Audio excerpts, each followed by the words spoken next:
Hello, everyone. It's great to be here, and it's great to be on stage with such incredible musicians. Every single one of the people here has put in tremendous time and effort into their craft, and I am absolutely thrilled to be here performing for you all.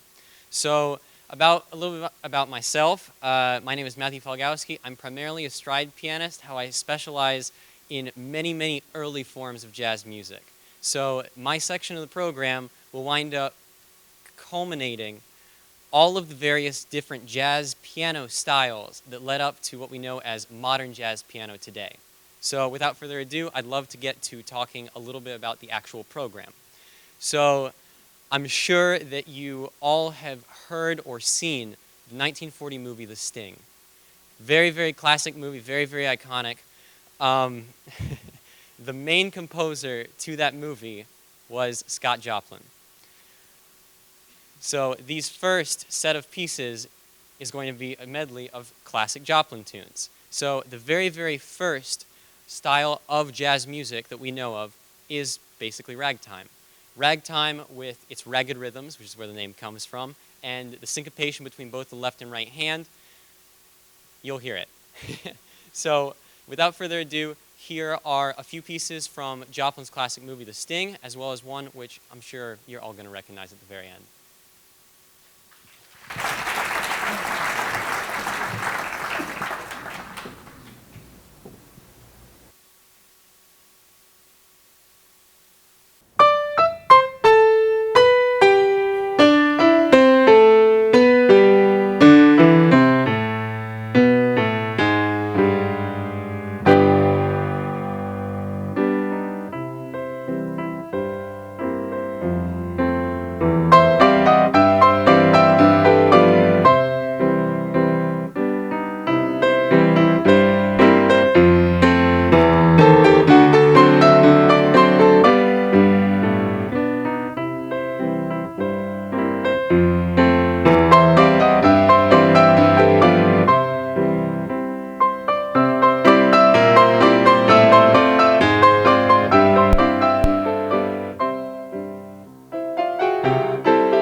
Thank you all very much. That last one was the Maple Leaf Rag, if you couldn't tell.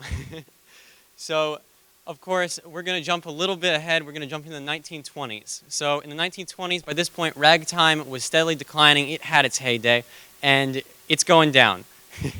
So, now, we're in the era of swing music. So, jazz musicians, jazz pianists, they were looking at various forms of jazz and thinking, what can we do with this? So, you had very popular styles such as the blues, earliest form of jazz, which pianists started to take and they started to change it up a little bit. So you have artists like Meadlux Lewis, Albert Ammons, and Jelly Roll Morton who all took that style and who all developed it into what is known as boogie woogie. So this next piece is entitled Honky Tonk Train Blues by Meadlux Lewis. Hopefully you can hear the train on the tracks.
Thank you. So as of this point, we're still in the 1920s, and actually, I don't even need to introduce this next piece. Once again, I'm sure you all will know it.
That previous piece was a piece by Fats Waller called Ain't Misbehavin'. So this next piece, bear in mind, we are now still in the 1920s, my mantra. So now ragtime again has started to decline in popularity, and we are looking for something to replace it. During this time, you also had many jazz artists. This was during the time of the piano roll. The piano roll had just come out. It was a popular new invention. People had player pianos in their houses across the nation. And the new style that came out was titled novelty piano. It had very, very similar syncopations and the same disjunctness that you would typically see between the left and right hand.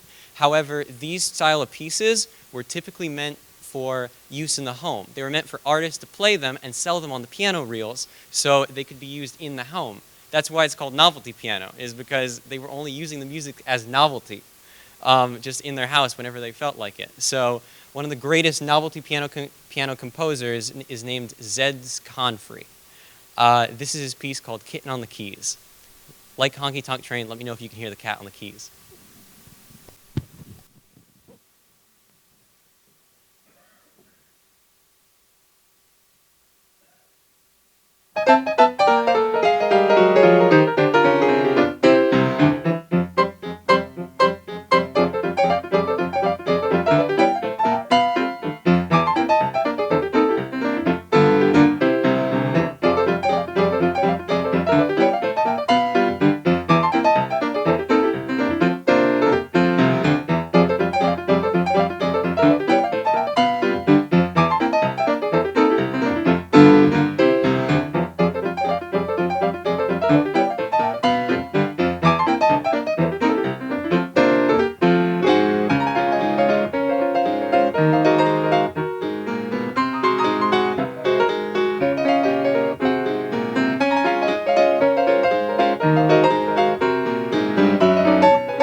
Kind of sounded a little bit like a cat, right?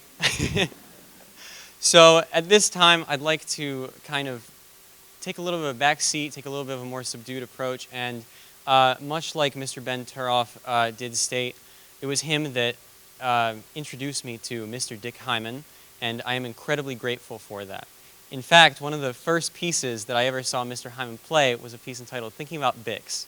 It was his own composition written about famous cornet player Bix Beiderbecke.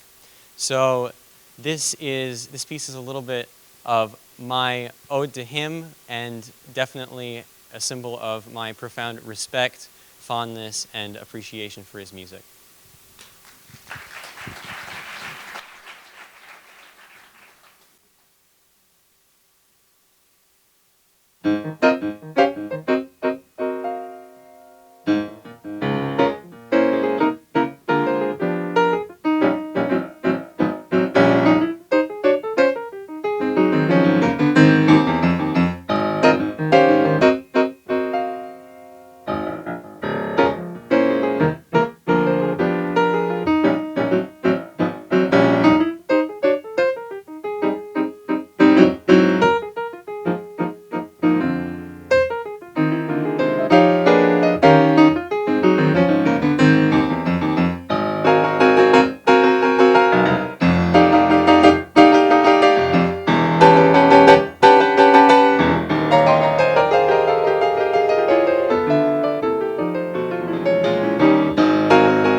So this next piece, again, doesn't need much introduction. However, we're going to go back into the world of novelty piano. Here is Nickel in the Slot by Zez Confrey.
It was a little bit of a finger breaker right there.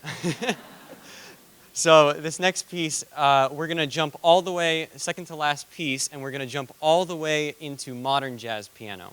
So this next piece is going to be my modern interpretation of a Frank Sinatra standard entitled Witchcraft.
Thank you very much. Unfortunately, we're coming to my last piece in my set. So now we're going to get into the one genre that I love most of all, which is stride piano. Stride piano is basically characterized by a shifting left hand. There are confusing beats in the left hand. You'll notice sometimes instead of going typically down, up, it'll be down, down, up, up. Just, they throw curveballs at you. So without further ado, this is Carolina Shout by James P. Johnson.